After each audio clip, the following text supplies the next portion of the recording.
all heard already about the Bob Costas anti-gun rant during the halftime show of the Eagles and Cowboys game in response to the recent murder-suicide case involving that of Jervon Belcher and his girlfriend. Sorry for my headset. I'm listening to Rush right now. He's talking about it, so it kind of made me want to make this video.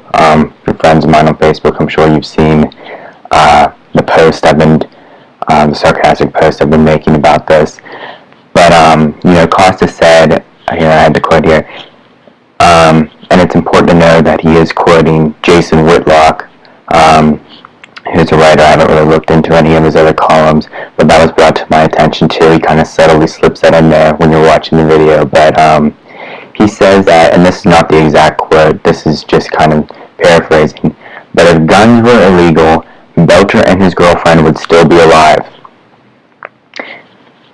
I can't even fathom how retarded of a statement this is.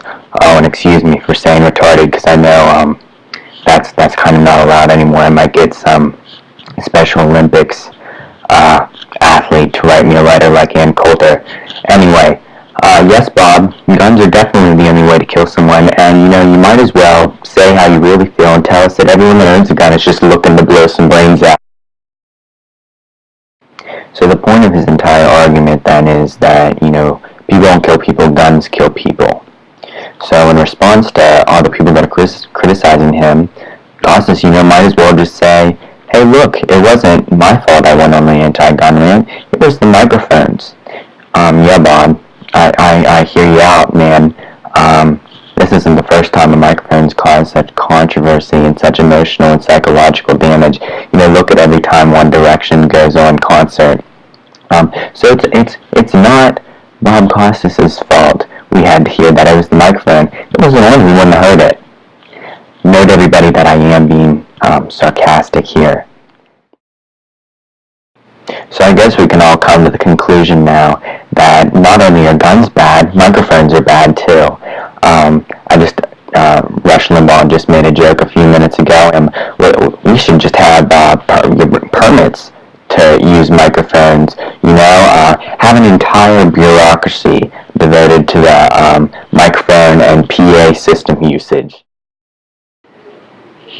Anyway, and on a closing note, I would just like to say the thing that bothers me the most about this entire fiasco is that, of course, Piers Morgan had to go and open up his mouth on what he thought, and he tweeted yesterday, had a big war going on, that Costas was 100% right, and that the Constitution, the Second Amendment, was not referring to modern-day weapons, high-powered assault rifles and handguns, but rather muskets, and that they were used only to defend your property, because that was relevant during that time period.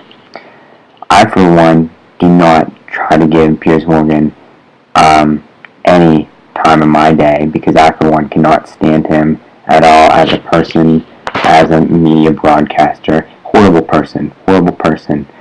But anyway, Piers, you're not even a citizen of this country, okay? So you don't get to tell me what your interpretation of my Constitution is. And, I would just also like to add, too, that everybody that owns a gun isn't looking to go and kill a human being or fearing that they need them in defense. My family owns several guns, shotguns and rifles, and not out of fear that an army of, burglars is going to come into my home, but we live in a predominantly rural area, and hunting is a big thing. I don't know how they do things in Britain, Piers, but, guns are a form of recreation here, and gun rights is just an argument that's going to lose every time. I don't care if you're Republican or Democrat, there's a large margin of each that are totally for guns and having them. With that, I'm going to leave you. I'm going to try to put a video up every week, so subscribe to my channel and follow me on Twitter.